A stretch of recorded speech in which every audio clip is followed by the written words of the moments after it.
बच्चों, आज हम वरुण सूक्त का चौथा, पांचवा, छठा और सातवां श्लोक का अध्ययन करेंगे। प्रस्तुत मंत्र में शुनशेप ऋषि वरुण देव की कृपा प्राप्त करने के लिए अपनी अभिलाषा को प्रकट करता है तथा पक्षियों की सुपरिचित उपमा देकर यह कामना व्यक्त करता है कि मेरी स्तुति से प्रसन्न वरुण देव मुझे संपन्नता प्रदान करें। परा ही मे विवन्यवः पतन्ति वस्य इष्टये वयो न वसति रूप। परा, परा अर्थात सामने, ही यानी सचमुच में, मे अर्थात मेरी, विमन्यवः क्रोध से रहित, पतन्ति अर्थात जाती है, वस्य अर्थात समृद्ध जीवन की, ईष्टये अर्थात प्राप्ति के लिए, वयो पक्षी, न वसति रूपे, वसति अर्थात निवास स्थान या घोंसले, उप अर्थात पास में, बसति उप। वयो पक्षी कहते हैं तो यहाँ पे अन्वय से अर्थ देखते हैं कि ही अर्थात हे वरुण देव, सचमुच में ही में विमन्यवः, सचमुच में मेरी विनम्र प्रार्थनाएं, वस्य इष्टये समृद्ध जीवन की प्राप्ति के लिए, अत्यधिक धन से युक्त जीवन की प्राप्ति के लिए मेरी जो विनम्र प्रार्थना है वो परापतंती उसी प्रकार आपके सम्मुख पड़ती हैं।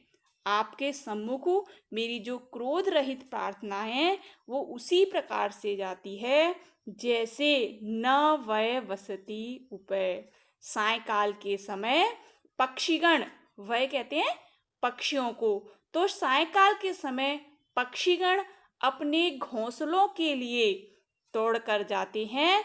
उसी प्रकार से मेरी जो विनम्र प्रार्थना है वो आपसे अत्यधिक समृद्ध जीवन प्राप्ति के लिए आपके सम्मुख प्रसरण करती है।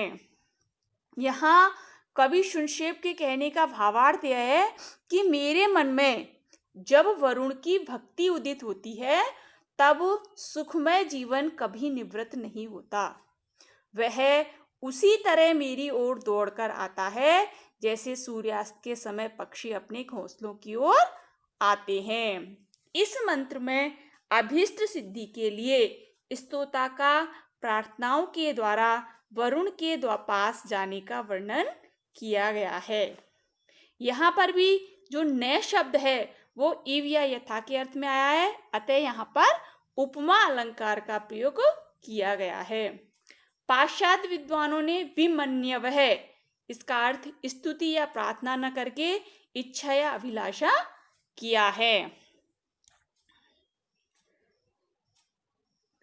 कदा क्षत्रश्रियं नरमा वरुणं करामहे मृलिकायोर उरु चक्षसम। कदा, कदा अर्थात कब, क्षत्राश्रियम अर्थात बलवान, नरम नेता या संचालक, वरुणम वरुण देव के लिए आया है, करामहे बुलाने में समर्थ हो सकेंगे, मृलिकायो अर्थात सुख के लिए, उरु चक्षुषम संसार के दृष्टा। तो इस मंत्र में शुनशेप मुनि प्रस्तुत वरुण सूक्त वाले गायत्री मंत्र के माध्यम से, इस वरुण सूक्त में गायत्री मंत्र के माध्यम से वरुण देवता की स्तुति करते हुए अपने मन में यह भावना प्रकट कर रहे हैं कि ऐसा सुअवसर कब आएगा जब मैं वरुण देव को पूरी तरह से अपने अनुकूल कर सकूंगा। तो मृलिकाय यानी सुख के लिए या अपने कल्याण के लिए, बलयुक्त क्षत्रश्रियम अर्थात बलयुक्त, हम अपने कल्याण या सुख के लिए बलयुक्त नरम अर्थात नेता, और उरुचक्षसम त्रिकालदर्शी या संसार के दृष्टा वरुण को कदा आकारा महे, इस कर्म में कब बुला पाएंगे। अर्थात वरुण के द्वारा हमारे कर्मों की पूर्णता और घर की पवित्रता कब होगी। तो कदा अर्थात कब, और आकार महे यानी बुला सकेंगे। बाकी सब विशेषण है कि क्षत्रियम अर्थात बलवान, और नरमाम नरम अर्थात नेता या संचालक, और मृलिकायो अर्थात सुख के लिए, उरुचक्षसम अर्थात संसार के दृष्टा को हम कब अपने यहाँ पर बुला पाएंगे। यहाँ पे जो उरुचक्षसम लास्ट अक्षर है, उरुचक्षसम ये वरुण का विशेषण है। इसके दो अर्थ हो सकते हैं, एक तो उरु उरु अर्थात विशाल, और चक्षुषम यानी नेत्र, तो विशाल नेत्रों वाला। या फिर ये हो सकता है उरु चक्षुषम, चक्षुषम में देखना, उरु यानी सब, तो सबको देखने वाला। और जो क्षत्रियम है, इसका पाश्चात्य आचार्यों ने क्षत्रियम का अर्थ शक्तिशालियों का विजेता किया है, यानी क्षत्रियों का विजेता, शक्तिशालियों का विजेता। नरम जो शब्द है वो नृ धातु में अप्रत्यय लगाकर बने नर शब्द की द्वितीया का एक वचन है, जिसका अर्थ अधिनायक या विश्व का स्वामी है। अगला श्लोक देखो, तदित समान माशाते वेनंता न प्रयुच्छतः धृतव्रताय दाशुषे। यहाँ पे जो धृतव्रताय शब्द, धृतव्रत मैंने पहले भी बताया कि ये वरुण देव का बहुत प्रसिद्ध विशेषण है और अक्सर कंपटीशन की एग्जाम में पूछा जाता है।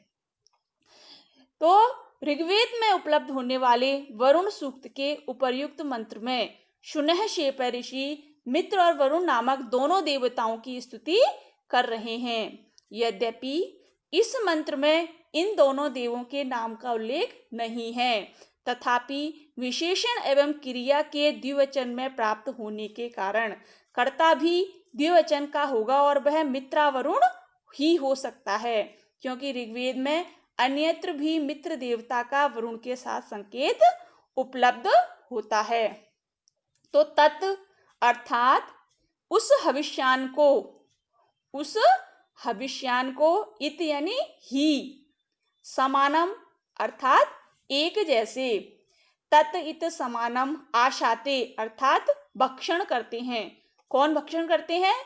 मित्र और वरुण।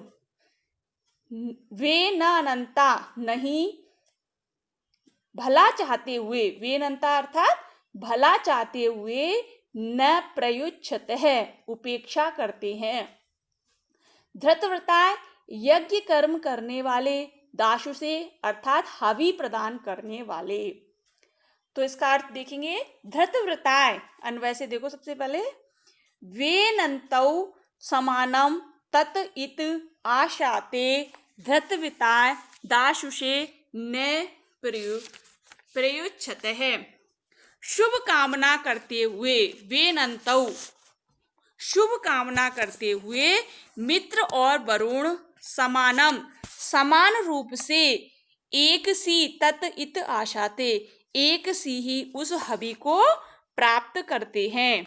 धृतव्रताय व्रत को धारण करने वाले अथवा अनुष्ठान का पालन करने वाले, और दाशु से हवि प्रदान करने वाले यजमान के कल्याण के प्रति न प्रयुच्छत है, वो कभी प्रमाद नहीं करते। तो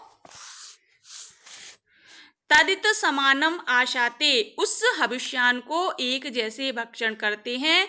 वेनंता न प्रयोच्छत है भला चाहते हुए, और एक हविष्यान को एक जैसे ही भक्षण करते हैं।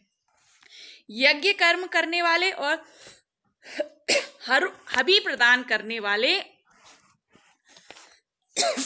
यजमान के कल्याण के प्रति वे कभी भी प्रमाद नहीं करते।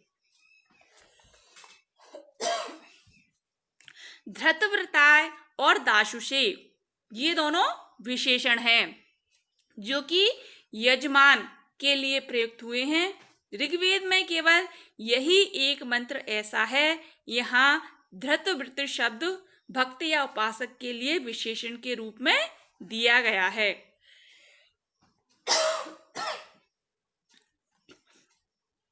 इस मंत्र में वेनंता विशेषण तथा आशाते बर प्रयोज्यतः क्रिया द्विवचन के रूप में प्रयुक्त की गई है, अतः इसका कर्ता भी द्विवचन ही होना चाहिए और वह मित्रा वरुण। इस प्रकार इस मंत्र से मित्र देवता का भी ग्रहण किया गया है, जो वरुण का जुड़वा भाई माना जाता है।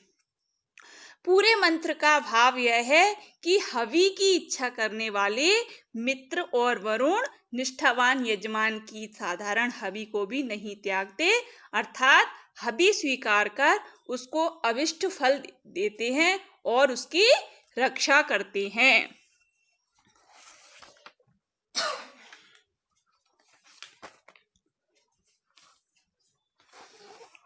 7वां श्लोक देखो। वेदा यो वीनाम पदम अंतरिक्षेण पतताम वेद नाम समुद्रीय। प्रस्तुत मंत्र में जो वरुण सूक्त का है, वरुण देव की सर्वज्ञता का वर्णन किया जा रहा है। शुनशेप मुनि ने पूर्ववर्ती मंत्र में वरुण के लिए उरु चक्षुषम अर्थात सबको देखने वाले विशेषण का प्रयोग किया था। यहाँ उसी का विश्लेषण किया जा रहा है। वेद है अर्थात जानता है, यो अर्थात जो, वीनाम यानी पक्षियों के, पदम अर्थात मार्ग को, अंतरिक्षेण आकाश मार्ग से, पतताम अर्थात उड़ते हुए, वेद जानता है, नाव है नाव के मार्ग को, समुद्री है समुद्र में चलने वाली। अन्वय से देखो, यह अंतरिक्षेण जो वरुण आकाश मार्ग से, अंतरिक्षेण तृतीय विभक्ति एक वचन, तो जो वरुण आकाश मार्ग से विचरण करने वाले, पतताम यानी विचरण करने वाले, वीनाम पदम पक्षियों के मार्ग को जानता है, और जो समुद्र में विद्वान, समुद्रीय नाव है वेद, समुद्र में विद्वान जलयानों को भी जानता है, वह हमारी भावनाओं को अवश्य जान लेगा। तो वेदा यो वीनाम, वेदाम जानता है, वीनाम यानी पक्षियों के, पदम यानी मार्ग को, तो जो पक्षियों के आकाश मार्ग में उड़ते हुए, पतताम अर्थात उड़ते हुए, तो जो आकाश मार्ग में उड़ते हुए पक्षियों के मार्ग को जानता है, वेद नाव समुद्री है, और जो समुद्र में चलने वाली नावों के मार्ग को भी जानता है, वह हमारी भावनाओं को अवश्य जान लेगा। इस मंत्र के पहले और तीसरे चरण के प्रारंभ में क्रमशः वेदा और वेद शब्द का प्रयोग हुआ है। इन दोनों का एक ही अर्थ जानता है, जो वरुण की क्रिया के रूप में आए हैं। विद ज्ञाने धातु से लट लकार के प्रथम पुरुष एक वचन में वेत्ति और वेद दोनों रूप बनते हैं। यहाँ वेद के स्थान में वेदा आकारांत प्रयोग वैदिक है। वेदा में शब्द को छंदोपयोगी बनाने के लिए ह्रस्व स्वर के स्थान में दीर्घ स्वर का प्रयोग किया गया है, इसे संहिता दीर्घ कहते हैं। वीनाम प्रथम चरण में प्रयुक्त इस शब्द को वीना आम इस प्रकार से बोलते हैं, क्योंकि इस चरण में कुल 7 अक्षर हैं, जबकि गायत्री मंत्र के प्रत्येक चरण में 8 अक्षर होने चाहिए। अतः छंद के दोष को दूर करने के लिए ऐसी व्यवस्था की जाएगी। पाश्चात्य विद्वान समुद्रीय शब्द को द्वितीय का रूप मानकर नाव का विशेषण स्वीकार करते हैं, जबकि भारतीय आचार्य सायण आचार्य इसे प्रथमा का एक वचन मानकर समुद्र में विद्वान वरुण यह अर्थ करते हैं। यदि समुद्रीय शब्द को षष्ठी विभक्ति का एक वचन मानकर इसका संबंध पदम के साथ कर दिया जाए तो भी अर्थ ठीक प्रकार से बैठ जाता है।